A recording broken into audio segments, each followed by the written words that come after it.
Okay जी, आज का हमारा टॉपिक है डैम्ड ऑसिलेशन। बेटा डैम्ड ऑसिलेशन को स्टार्ट करने से पहले आपको सिंपल ऑसिलेशन का पता होना चाहिए। तो ऑसिलेशन बेटा वाइब्रेटरी मोशन का दूसरा नाम है। वाइब्रेटरी मोशन हम किसको बोलते हैं? टू एंड फ्रो मोशन को। हम पीछे मैस स्प्रिंग सिस्टम, हम पीछे सिंपल पेंडुलम, हम पीछे बॉल एंड बाउल सिस्टम पढ़ के आए हैं। तीनों में ऑब्जेक्ट हमेशा मीन पोजीशन से आगे पीछे मूव करता है, तो इस मोशन को हम बोलते हैं वाइब्रेटरी मोशन। वाइब्रेटरी मोशन का दूसरा नाम क्या होता है? Oscillatory motion. लेकिन आज का हमारा टॉपिक है डैम्ड ऑसिलेशन। तो बेटा डैम्ड ऑसिलेशन और सिंपल ऑसिलेशन में क्या फर्क है?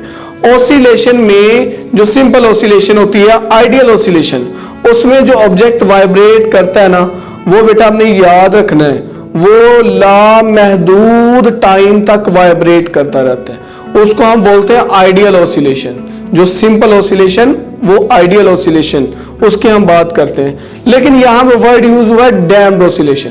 डैम्ड ऑसिलेशन कहते हैं कि ऑसिलेशन हो लेकिन वो चंद मिनट बाद या चंद सेकंड बाद वो स्टॉप हो जाए, यानी वो ऑसिलेशन जो किसी रेजिस्टेंस की मौजूदगी में हो। तो बेटा जब रेजिस्टेंस होगी तो आपने याद रखना है वो जो ऑसिलेशन है वो चंद सेकंड या चंद मिनट तक ऑसिलेट करेगी, उसके बाद स्टॉप हो जाएगी। तो ऐसी ऑसिलेशन जो किसी रेजिस्टेंस की मौजूदगी में होती है उसको हम बोलते हैं डैम्ड ऑसिलेशन। अब हम ये डैम्ड ऑसिलेशन की एग्जांपल्स और विद ग्राफ हम इसको एक्सप्लेन करते हैं। तो सबसे पहले यहाँ पे मैंने ये एक ऑब्जेक्ट बनाया, इसको बोलते हैं शॉक एब्जॉर्बर।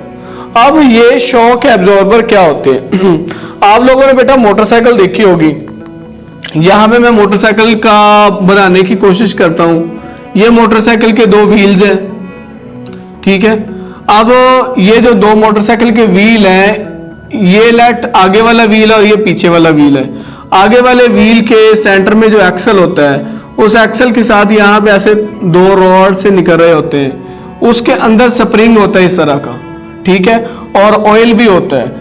अब वो क्या करते हैं, कुछ जंप वगैरह आ जाए तो उसके साथ वो वाइब्रेट करते हैं ताकि जंप की जो वैल्यू है वो आपको यानी बहुत ज्यादा जंप फील ना हो। इसी तरह जो पीछे है वो एक्सल है। एक्सल के पीछे भी यहाँ पे आपने यहाँ पे देखे होंगे ऐसे स्प्रिंग होते हैं, ठीक है। ये तो मैंने आपको बात बता दी मोटरसाइकिल की, ठीक है। अब मोटरसाइकिल के अलावा जितनी भी हमारे पास व्हीकल्स हैं उन सब के अंदर ये होता है, ठीक है। अब होता ये है कि जब कोई जंप वगैरह लगता है तो ये अभी लेट कोई जंप वगैरह नहीं है तो ये इसकी असल पोजीशन है, यानी असल पोजीशन जो होती है उसको बोलते हैं मीन पोजीशन। यहाँ पे मैं जरा सिंपल पेंडुलम की भी डायग्राम बना दूं, आपको चीजें क्लियर हो जाए। बेटा यहाँ पे ये देखिए, ये मैंने बना दिया सिंपल पेंडुलम, ठीक है। अब ये जो अभी मैंने इसके ऊपर कुछ भी नहीं, कोई फोर्स नहीं लगाई, तो इसको कौन सी पोजीशन बोलते हैं? Mean position. इसी तरह बेटा मैंने यहाँ पे इसके ऊपर अभी कोई फोर्स नहीं लगाई, तो ये कौन सी पोजीशन होगी? एक्चुअल पोजीशन यानी मीन पोजीशन, यानी इस टाइम इसके ऊपर कोई फोर्स अमल नहीं कर रही, ठीक हो गया। अब मैं क्या करूंगा, लेट ये साइकिल के साथ मोटरसाइकिल के साथ लगा हुआ, मोटरसाइकिल जा रही है, आगे अचानक जंप आ गया, तो ये क्या करेगा?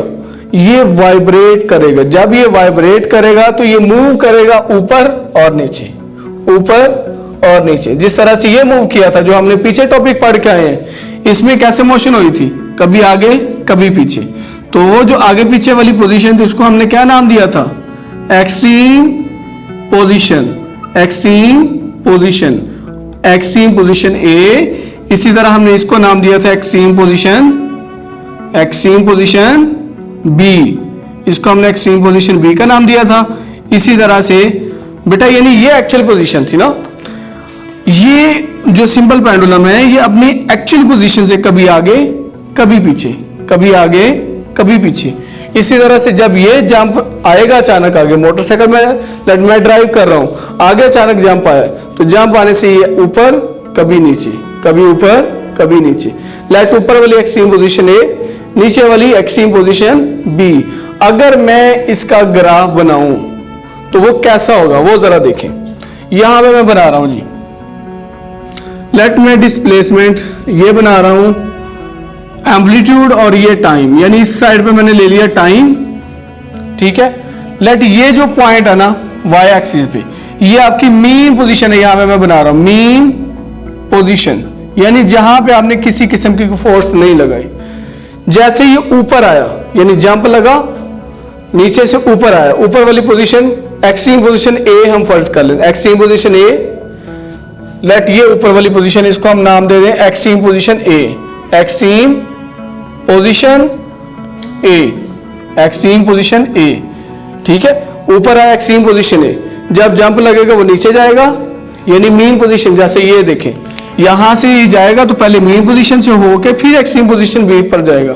तो इसी तरह से जब हमने किसी किस्म की फोर्स नहीं लग रही थी वो मीन पोजीशन थी, जंप लगा ऊपर आया एक्सट्रीम पोजीशन ए, नीचे जाएगा मीन पोजीशन से नीचे जाएगा एक्सट्रीम पोजीशन बी, फिर ऊपर आएगा मीन पोजीशन से ऊपर आएगा तो एक्सट्रीम पोजीशन ए, यानी कि ये एक्सट्रीम पोजीशन ए, ये मीन पोजीशन, और यहां पे मैं बना लेता हूं एक्सट्रीम